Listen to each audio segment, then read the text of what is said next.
Yes, you can start. Uh, Good afternoon to one and all present here. The topic for today is interleukins. Basically, first coming to the introduction, the interleukins first were supposed to be expressed by the leukocytes. Later, they were found to be produced by many other body cells.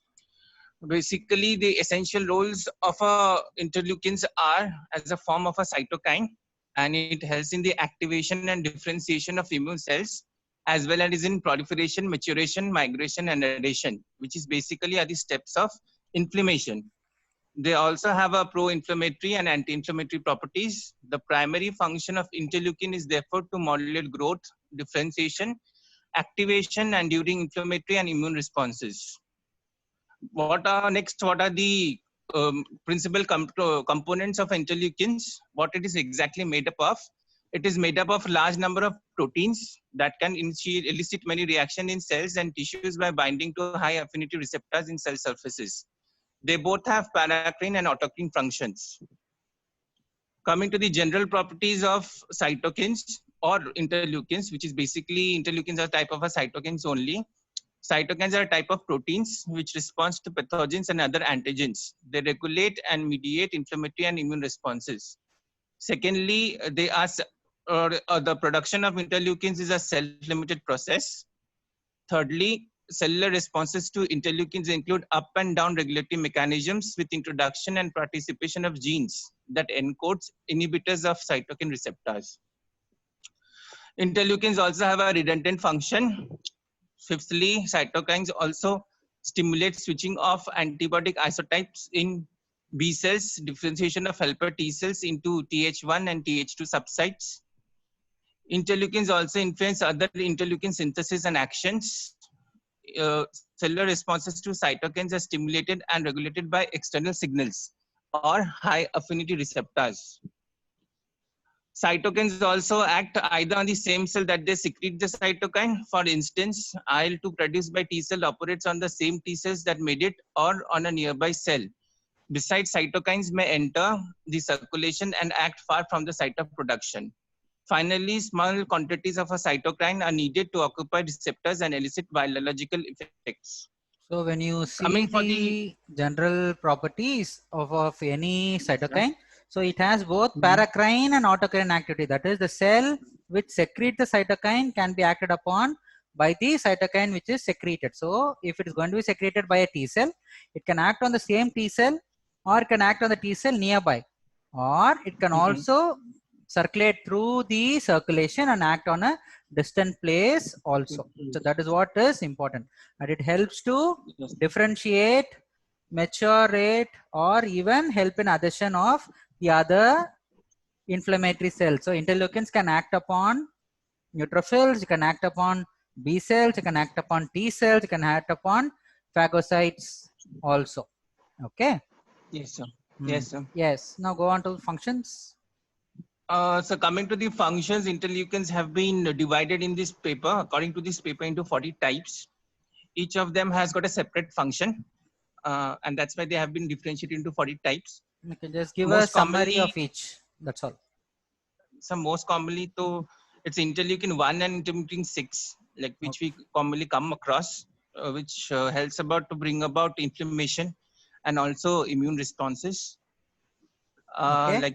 Coming to interleukin 1, it causes lymphocyte activation, macrophage stimulation, increased leukocyte endothelial adhesion. It also causes fever due to hypothalamus stimulation and release of acute phase proteins by the liver. It is also a cause of apoptosis in many cell types and cachexia. And you must also know Coming that to this interleukin 1 can act upon your endothelium, it can yes, act sir. upon fibroblasts, it can act on even your astrocytes. Okay, and they Yes, sir. can ask them to made it to secrete IL-1 also. So if IL-1 is present, the other cells can also express the same IL-1. That's why in inflammation, so one interleukin can stimulate the secretion of similar interleukins from nearby cells also. Yes, sir. Okay, then. Coming to interleukin 2, it is produced by T cells. Primary effects are T cell proliferation and differentiation, increased cytokine synthesis, and potentiating FS mediated apoptosis. and promoting regulatory T cell development. It can So also IL cause an yes, sir. no, IL-2 primarily acts on T cells. That T is the cells. important point. Yes, sir. Whereas your IL-1 can act upon multiple cells. Cells. Hmm. And it also stimulates the activation of cytotoxic lymphocytes and macrophages. Yes. Coming to interleukin 3, it is secreted by the T cells and stem cells, which makes interleukin 3. It is mainly function as a multi-lineage colony stimulating factor. So it can help in maturation and differentiation of multiple cells, especially Cells. your hematopoietic cells. That is your IL-3. Then Yes, sir. Next is IL-4, interleukin 4, which is synthesized by CD4 plus T cells. Acts on both B and T cells. It is a B cell growth factor and causes IgE and IG1 isotype selection. It also promotes mast cell proliferation in vivo, and it causes proliferation of Th2 differentiation and proliferation. So it acts specifically on your Th2 cells. So this Th2 cell CD4, it has an important role in your HIV infections, which you must Yes, know. sir. Okay. Then Yes, IL-5 also acts on your CD4 T cells and what also on B cells. So if you remember, IL-2 is for T cell, IL-5 yes, sir. is for B cells. So always T remember that. cells. IL-2 is for T, IL-5 is for B. Okay, even though multiple actions are there, the predominant action is on B cells. IL-6, similar to IL-1, can act on lymphocytes, can act on fibroblasts and macrophages also. Okay, and it can also act on liver cells. IL-6 can act on hepatocytes. Okay, IL-7 acts in the bone marrow stroma. Bone marrow. IL-8 can again act on neutrophils, Neutrophils, basophils, mast cells, macrophages, mast and cells, macrophages, and keratinocytes. keratinocytes. So it is secreted by fibroblasts also. So which you must remember that in periodontal disease, where the destruction of your collagen fibers takes place. So this IL-8 can play a significant role because it plays a role in neutrophil chemotaxis, angiogenesis, superoxide release, and granular release, leading to intensifying inflammation in the periodontium. So then IL-9 again acts on all series of your inflammatory cells, Th9, Th2, Th17. IL-10 is targeted by Th2 Th1. cells. It is produced by Th2, but it acts on Th1. So Th1, and important, it causes inhibition of IL-2. So I said IL-2 predominantly acts on T cells. So this IL-10 has an inhibition effect of IL-2 and interferon gamma. So interferon is again another important short note. What are interferons? What are interleukins? So it can decrease antigen presentation, class 2 MHC expression in dendritic cells, and it down regulates pathogenic T cell response. So it helps to say control inflammation. So if IL-10 is not present, then inflammation goes without any control. Then you have IL-11, which is again produced by fibroblasts, which acts on hematopoietic progenitor and osteoclast. So in periodontal disease, again this IL-11 plays a role, which is activation of osteoclast leading to destruction of your alveolar bone. Okay, so that is very important. So IL-11 and IL-8 is very important for your periodontal disease.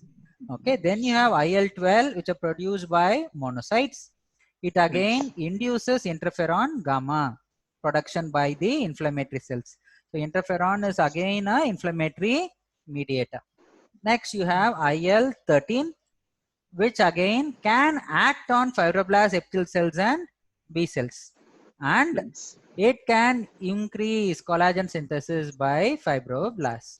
It can also increase mucus production by epithelial cells. So it is usually plays a role in controlling inflammation. Okay, so that is very important. It also plays a role in allergies and defense against parasites, because allergies are usually mediated by your IgE.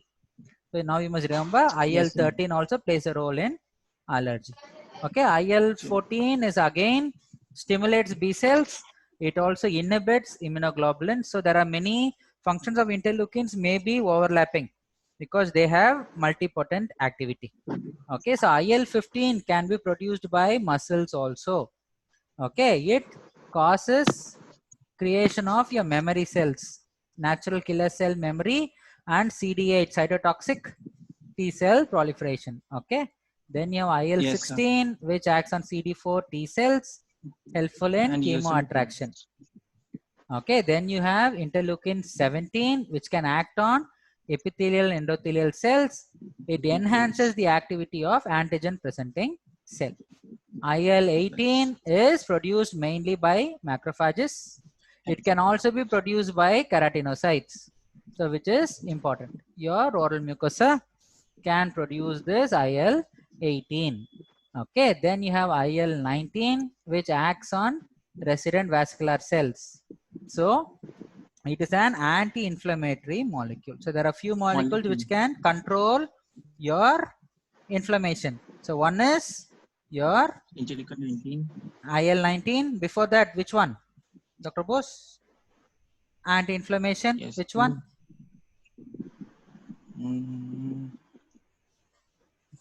Allergic reaction. Interleukin 13, sir. Interleukin 13, what does it do?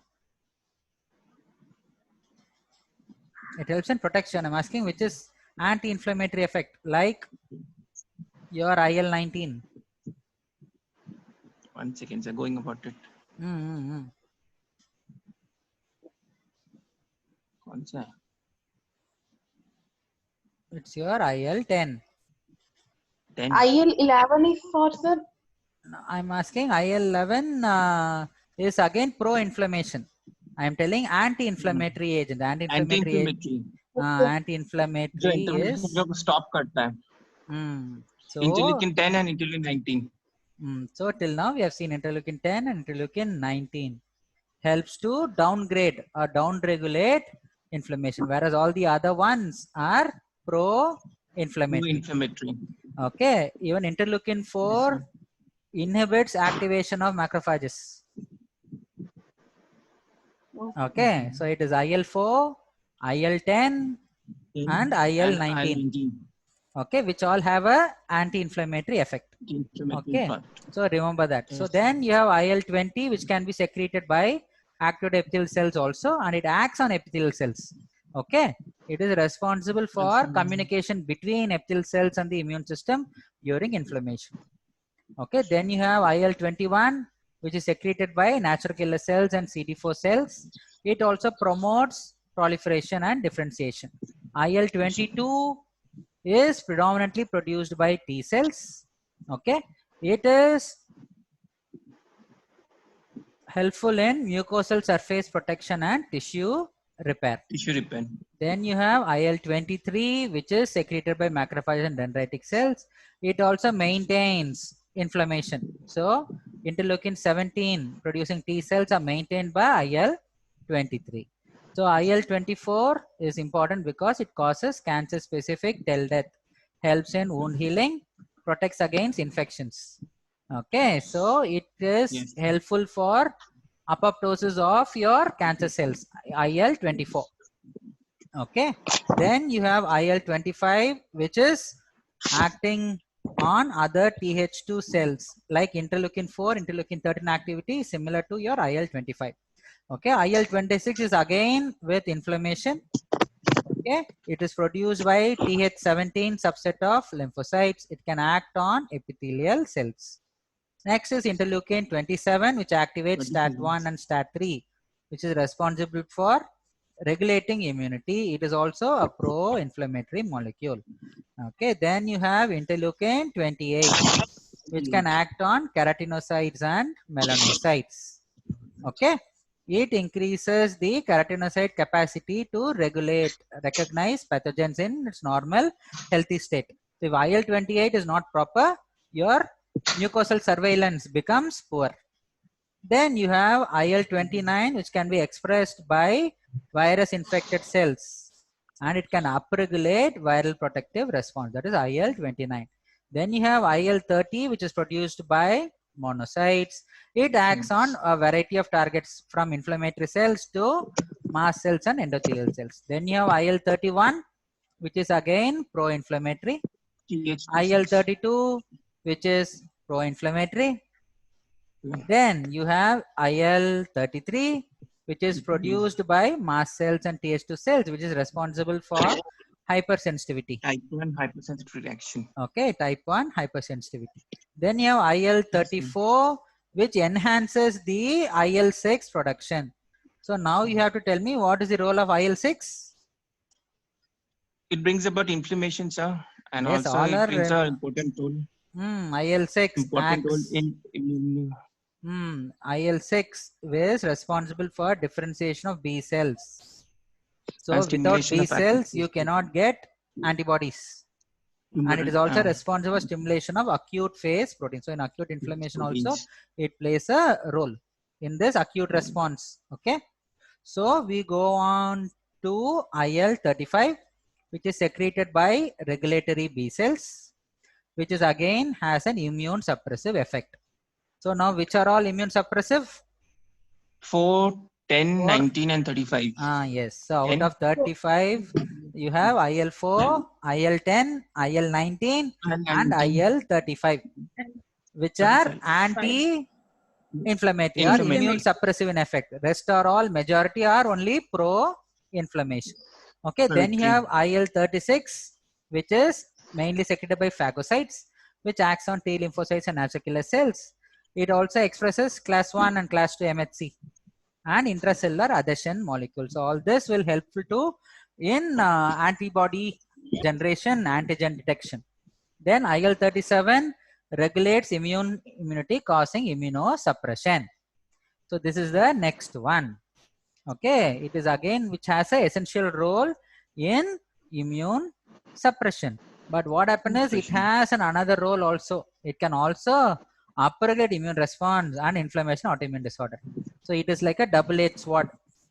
It can regulate innate immunity by immune suppression, and in autoimmune disorders, IL-37 can upregulate immunity. Got it? Yes, sir. IL-37 normally helps in regulating innate immunity, produces immune suppression normally. But in autoimmune disorders, IL-37 can upregulate immune responses. Immune responses. So we have IL-4, IL-10, IL-19, then 19, IL-35. 35. IL-35. 35. Then you have IL-37, which is immune suppression in normal cases, whereas it upregulates immune response in autoimmune disorders. Then you have IL-38, which again inhibits the synthesis of IL-17 and IL-22. So this also has a immune suppressive effect. Okay, so IL-38. So you have IL-4, IL-10, IL-19, IL-11, then IL-35, IL-37, and IL-38. All these are anti-inflammatory in its action. Okay, then IL-39 helps in differentiation and expansion of B lymphocytes. IL-40 helps in immunity. So out of all these 40 lymphokines, there are very few which are anti-inflammatory or immune suppressive or immune regulatory in its effect. It is IL-4, IL-10, IL-19, IL-35, IL-37, and IL-38. Okay, so always remember these. They are your immune regulatory interleukins, whereas most of the others are pro-inflammatory. There are two which are secreted by fibroblasts. What are they? I said which is important for periodontal disease. 8 and 11. For periodontal disease. 8. 8 and 11. 11. 11 activates osteoclast. So it's very important in periodontal disease. IL-8 can be secreted by fibroblasts also, which promotes chemotaxis of neutrophil, angiogenesis, superoxide release, and granule release. Okay, so these are your 40 interleukins. So what is the clinical significance? Already I have told you, it can induce fever. It can affect the differentiation expansion of the helper T cells, cytotoxic T cells, B cells, macrophages, activation, and inflammation also. And we have seen they are responsible for monitoring your innate immunity. Some are aggravated during autoimmune diseases, so they can end up with your psoriasis of skin, Osteoarthritis. your ulcerative colitis, inflammatory bowel disease. You can also be seen in rheumatoid arthritis. Okay, it can also be a Yes, cause ma'am. of autoimmune diabetes. Okay, so some can be used to treat HCV infections. Okay, all these are the summary of the roles of your interleukin. So most of them are pro-inflammatory, few are immune regulatory, and nowadays you are being given treatment for cancers and melanomas are given with interleukin 2 and interferon Interleukins. gamma. Okay, they are given for treatment. Okay, so this is a Yes, summary sir. of your interleukins. So I will stop this lecture and I'll log in again so that this recording I can share. Yes, sir.